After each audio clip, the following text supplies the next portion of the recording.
Olá, muito bom dia. Sou Cláudia Trindade, professora de língua portuguesa do 12º ano, e hoje eu quero convidar-vos a participarem desta nossa aula.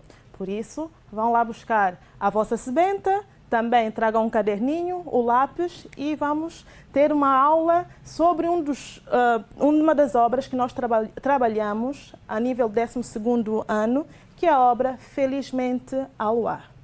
Por isso, que a aula de hoje nós vamos fazer a contextualização desta obra, leitura e interpretação do excerto 2, que se encontra na página 95 da nossa sebenta, e por último, vamos fazer alguns exercícios de funcionamento da língua.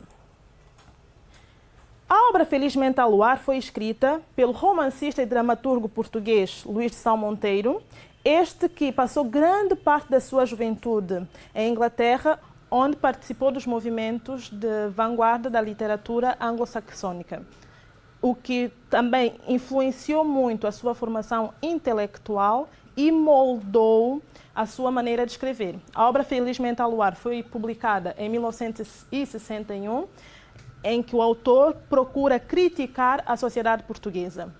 E na obra vamos encontrar 2 atos, onde ele recria uma tentativa da Revolução Liberal de 1817. O texto trata-se de uma interpretação do cenário da sociedade portuguesa no início do século XIX, diante do regime absolutista, com o objetivo de provocar uma reflexão sobre a opressão, a censura e também denunciar o ambiente político que se vivia em Portugal na altura em que a obra foi concebida, que é ao longo do regime salazarista. Isto faz-nos ver o quê? Que a obra Felizmente ao Luar, na obra existem 2 tempos fundamentais, que é o tempo da escrita, a altura em que a obra foi concebida, e o tempo da história, que é todo o cenário narrado ao longo da obra. E por ser um texto dramático, é um texto que serve para ser representado, todas as suas cenas vão permitir que o espectador possa refletir sobre a sociedade portuguesa da altura e também tomar uma posição mediante o regime absolutista de Salazar. A ação centra-se numa única figura, que é a figura do general Gomes Freire de Andrade, na sua execução, e também mostra a indignação do povo que era dominado pela miséria, pelo medo e pela ignorância. General Gomes Freire de Andrade é o protagonista da obra. Ele está sempre presente, embora nunca apareça. E como é que é construído esse protagonismo? Através da esperança do povo, das perseguições dos governantes e da revolta de Matilde. O povo que vivia oprimido e vivia na miséria depositava uma esperança no general Gomes Freire de Andrade e acreditava que ele era o único que podia libertar o povo dessa opressão. E por causa disso, Gomes Freire de Andrade tornou-se um alvo a ser abatido pelos governadores do reino.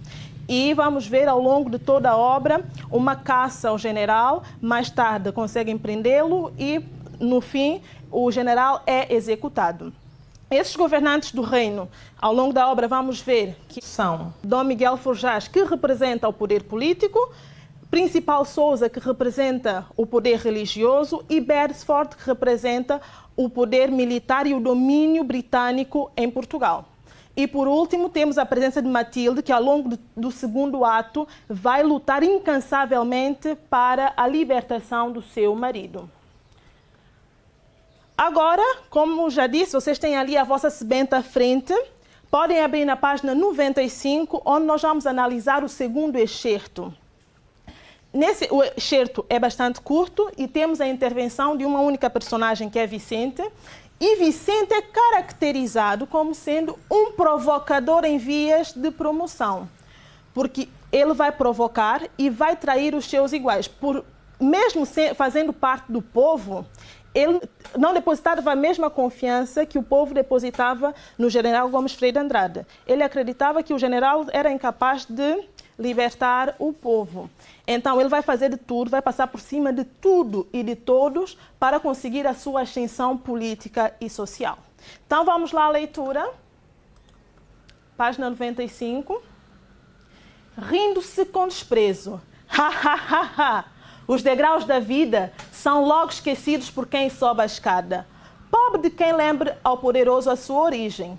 Do alto do poder, tudo o que ficou para trás é vago e nebuloso. No Olimpo, designam-se por pastores desencaminhados os que têm a ousadia de lembrar as promessas do passado ou de evocar o início da ascensão, rindo-se. Ainda há pouco vocês diziam que eu atraiçoara aos meus. Nunca se fala de traição a quem sobe na vida. Quem sobe, amigos, larga os homens e aproxima-se de Deus. Passa a ser julgado por outras leis. Então, vocês julgam que, se eu fosse chefe de polícia, os queria debaixo das minhas ordens? Há vocês que sabem como eu comecei? Ri-se. Vá, vamos embora. Não convém que o senhor governador tenha de esperar por quem o serve com tanta dedicação.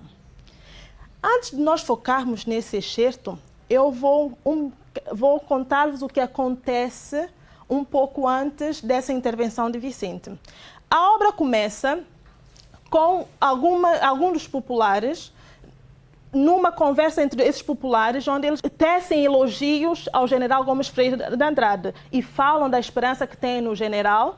E logo após isso aparece Vicente, que vem tentar dizer ao povo que não, a ideia que eles têm do general também não vai ser assim. O general era incapaz de os livrar dessa opressão.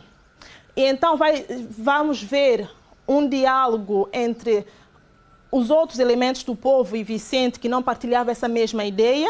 Então vai ser assim como se fosse uma discussão entre eles. E logo a seguir aparecem dois polícias que vêm ao encontro de Vicente trazer uma informação de um dos governantes, que é o Dom Miguel Forjás. Dom Miguel tinha uma missão para Vicente, que era a missão de vigiar a casa de Gomes Freire de Andrade. E logo que Vicente é abordado por esses dois polícias, os polícias dizem-lhe que o Dom Miguel tem uma missão. Ele logo pensa, já que me vão dar uma missão, automaticamente eu vou receber uma recompensa pelo trabalho que hei de fazer. Então ele já começa a idealizar, já começa a sonhar alto, porque o objetivo de Vicente é tornar-se chefe de polícia. Então ele diz, olha, já consegui a sorte que eu queria. E nessa conversa com os polícias, um deles diz assim a Vicente, olha, assim por minhas palavras, quando você estiver lá em cima, não se esqueça que fomos nós dois que trouxemos essa mensagem para si. Ao que Vicente vai responder, os degraus da vida são logo esquecidos por quem sobe a escada. E nesse excerto, quero trazer aqui dois aspectos que Vicente ressalta. O primeiro deles, Vicente faz-nos entender que geralmente quem sobe na vida esquece das pessoas que ficam para trás. Geralmente as pessoas não vão apoiar os seus amigos, os seus companheiros de quando tinham uma vida um pouco mais humilde. E o outro aspecto, Vicente também vem mostrar-nos que as pessoas que acreditam que os seus amigos, quando sobem na vida, ao estender a mão, são ingênuas. Por isso que ele vai falar que quem sobe na vida, os degraus são logo esquecidos por quem sobe a escada. Quando a pessoa alcança o topo da escada, vai se esquecer de tudo quanto ficou para trás. E ele continua dizendo, pobre de quem lembra ao poderoso a sua origem, do alto do poder, tudo o que ficou para trás é vago e nebuloso. Quando a pessoa está ali no ponto mais alto do poder, já não vai ver os que ficaram aqui atrás. Tudo torna-se vago e torna-se nebuloso. E não adianta as pessoas que faziam parte da sua convivência da vida anterior, antes da ascensão, não adianta essas pessoas virem dizer, olha, você se lembra quando nós andávamos ali na rua? Por isso que ele vem dizer, pobre quem lembra o poderoso a sua origem. E ele depois vai se comparar essa subida como sendo o Olimpo. O Olimpo, segundo a mitologia grega, é onde habitam os deuses. Então, lá, eu quando subir na vida vou estar ali no Olimpo. Dá para mostrar que ele sente já um poderoso, já começa a idealizar. E logo assim no finalzinho, ele diz: quem sobe, amigos, larga os homens e aproxima-se de Deus. Vou estar num patamar que é totalmente diferente a este patamar aqui baixinho. E passa a ser julgado por outras leis. E ele depois tem aqui duas interrogações que servem de reflexão para esses dois polícias. Então, vocês julgam que se eu fosse chefe de polícia, os queria debaixo das minhas ordens? A vocês que sabem como eu comecei? Então, para dizer, vocês conhecem a minha origem, sabem a miséria que eu já passei, sabem a vida sofrida que eu já tive. Vocês acham mesmo que eu vou querer ter subordinados ali que vão olhar para mim, eu sendo o chefe, vão dizer, olha, este aqui antigamente andava mal vestido ou andava a pedir esmola. Então ele queria a distância dessas pessoas.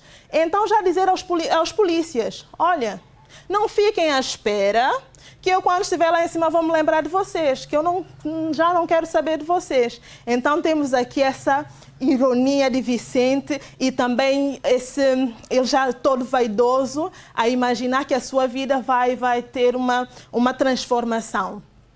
E ele conclui a sua fala ordenando, neste caso, os polícias a irem-se embora. Vamos embora. Não convém que o senhor governador tenha de esperar por quem o serve com tanta dedicação, mostrando que ele é uma pessoa que se dedica à pátria. Então, vamos avançar um bocadinho mais. Espero que vocês tenham entendido lá em casa esse espírito de Vicente e essa vontade que Vicente tem de subir na vida ao ponto de fazer tudo para alcançar o seu objetivo. Então vamos avançar e eu quero convidar-vos, agora vamos prestar muito mais atenção porque nós vamos entrar no departamento que na língua portuguesa nós não podemos esquecer, que é o funcionamento da língua. E eu quero aqui trabalhar convosco três assuntos. Vamos trabalhar a divisão e classificação de orações, vamos fazer análise sintática e também discurso direto e indireto. Então, sentem-se ali em casa com o vosso caderno, tomem nota e vamos fazer os exercícios aqui em simultâneo.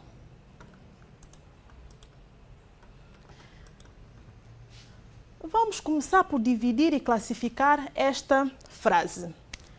Quem sobe, amigos, larga os homens e aproxima-se de Deus. Eu quero que vocês lá em casa reflitam comigo. O que é uma oração? Lembram-se? Exatamente. Oração é uma unidade sintática que tem obrigatoriamente um verbo flexionado. E se nós olharmos para esta frase, quantos verbos flexionados nós aqui temos? Sobe, muito bem. O verbo subir. A seguir, temos larga, o verbo largar. E também temos um outro, aproxima-se, o verbo aproximar-se. Então, se eu tenho aqui 3 verbos flexionados, à partida vou ter quantas orações? 3. Então, já identificamos os verbos. Antes de dividirmos as nossas orações, vamos ter que terem atenção às palavras que introduzem as orações. Normalmente, a oração ela é introduzida por uma conjunção, ou uma locução, ou um pronome. Então, vamos olhar para a nossa frase, vamos ver se nós temos pronome, ou temos conjunção ou locução. Já identificaram aqui logo no início alguma coisa? Logo no início nós temos a palavra quem, que é um pronome relativo, que vai introduzir a nossa primeira oração.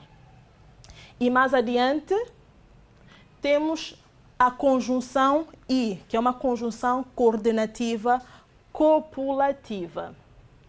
Então já vimos os verbos e já vimos as palavras introdutórias. Agora vamos proceder à divisão desta nossa frase. Vamos identificar a nossa primeira oração. Quem sobe, amigos? Temos ali o quem, que é o nosso pronome relativo. A seguir temos o verbo. Ainda incluímos a outra palavra, que é amigos. Nós não podemos avançar mais, porque logo de seguida temos um verbo. Então, na nossa primeira oração já temos um verbo, nós não precisamos de mais verbos, sabemos? Porque uma oração tem apenas um verbo flexionado. Como é que nós vamos chamar essa nossa oração? A primeira oração, então, é oração subordinada relativa, restritiva. Vamos identificar a nossa segunda oração. Larga os homens.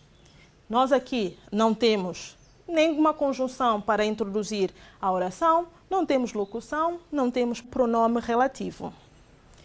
Então vamos, a nossa segunda oração é a oração principal, ou também podemos chamá-la de oração subordinante.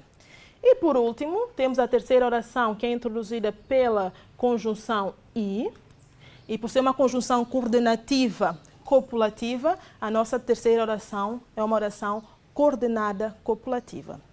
Então vamos lá. Alguém larga os homens. Não é qualquer pessoa que vai largar os homens. Então são aquelas pessoas que sobem. Por isso nós estamos a restringir.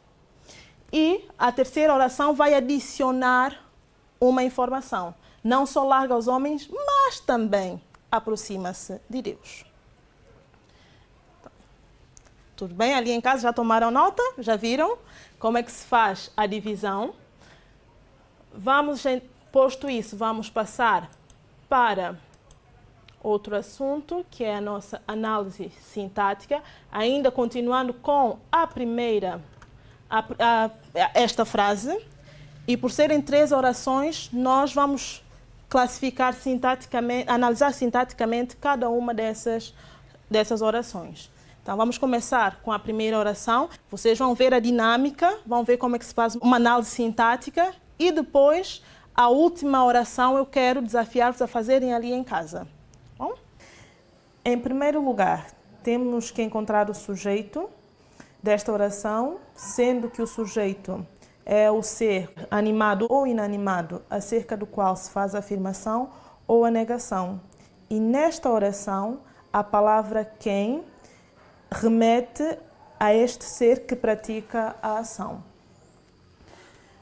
A seguir, temos que encontrar também o nosso predicado, e o predicado é a afirmação ou a negação feita a respeito do sujeito, essa ação praticada pelo sujeito, e na oração temos o verbo sobe, o verbo subir. Por último, temos a palavra amigos, que é o vocativo, que indica o interlocutor direto de Vicente, que neste caso são os 2 polícias com quem ele conversa.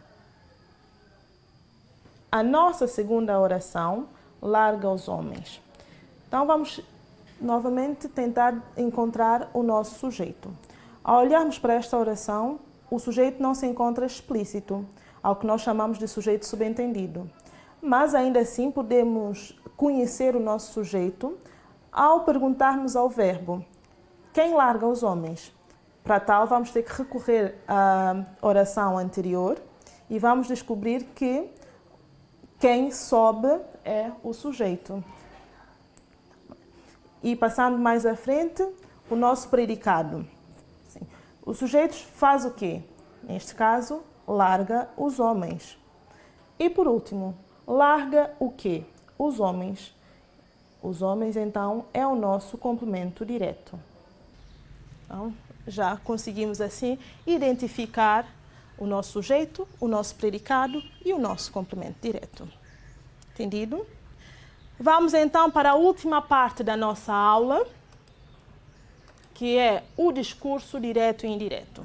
Só queria convidar-vos a irem lá para o fim da fala de Vicente, a última tirada de Vicente, que temos a seguinte frase: vá, vamos embora. Não convém que o senhor governador tenha de esperar por quem o serve com tanta dedicação. Quando passamos uma frase do discurso direto para o discurso indireto, esta frase vai sofrer algumas alterações. É uma frase de Vicente que nós depois vamos reproduzir, então vamos fazer algumas alterações. E vocês ali em casa comigo vão me ajudar a fazer essas alterações. A primeira coisa que nos chama a atenção são os verbos. Percebem até alguns verbos que eu coloquei a negrito e também sublinhei para vocês verem. E vamos então identificar os tempos e os modos em que os verbos se encontram e quais as alterações que vamos fazer. Temos ali vá, vamos embora. O verbo ir, o primeiro que aparece está no modo imperativo e o segundo está no modo indicativo. É uma ideia, o Vicente está a reforçar a ideia. Então, o imperativo dá uma ideia de ordem. Então, vá. E ele depois continua, vamos embora. O vamos aqui, ali encontra-se na primeira pessoa do plural. Por isso, quando nós vamos fazer a transformação, o modo imperativo, quando passamos para o discurso indireto, vai mudar para o pretérito imperfeito do conjuntivo. E como o verbo vamos está na primeira pessoa do plural, porque Vicente fala para si e para os dois polícias, quando fazemos a alteração, vamos passar o verbo para a terceira pessoa do plural. Então vai ficar a terceira pessoa plural no pretérito imperfeito do conjuntivo. Fossem. A seguir, temos dois verbos no presente do indicativo, convém e serve. Os dois estão na terceira pessoa do singular, por isso a pessoa mantém-se, mas temos que mudar o tempo dos nossos verbos. Então, o presente do indicativo vai passar para o pretérito imperfeito do indicativo e passa a ser convinha e servia. E, por último, temos o verbo ter, tenha, que se encontra no presente do conjuntivo. E, ao se fazer a alteração, vai se passar para o pretérito imperfeito do conjuntivo, tivesse. Nós já vimos essas alterações. E agora como é que a nossa frase vai ficar? Vicente ordenou que se fossem embora. Não convinha que o senhor governador tivesse de esperar por quem o servia com tanta dedicação. E então, é isto. Espero que tenham acompanhado e tenham entendido a aula, mas não queria terminar sem deixar um trabalho de casa. Já a primeira tarefa eu já vos disse que era para fazerem a análise sintática da terceira oração da frase que nós dividimos e também quero desafiá-los a fazerem a tarefa, resolverem os exercícios da página 96. Se prestaram atenção àquilo que foi dito ao longo de toda essa explanação, vão conseguir responder ali as perguntinhas e para aqueles que não têm esse benta, apontem os seguintes exercícios. Primeiro exercício. O discurso de Vicente é intencionalmente reflexivo. 1.1. Refere o teor dessa reflexão. 1.2. Indica a intenção das suas palavras. Então é isto. A nossa aula chegou ao fim. E quero desejar-vos ali em casa um bom trabalho e também fazer-vos lembrar que a nível internacional o mundo está doente e nós precisamos tomar alguns cuidados para também não adoecermos. Então, permaneçam em casa, lavem sempre as mãos, evitem aglomerações, porque se cada um de nós fizermos a nossa parte, em breve vamos poder estar juntos e abraçarmos-nos novamente. E é isso, eu desejo-vos ali um bom trabalho e que continuem a praticar a língua portuguesa. Muito obrigada pela vossa atenção.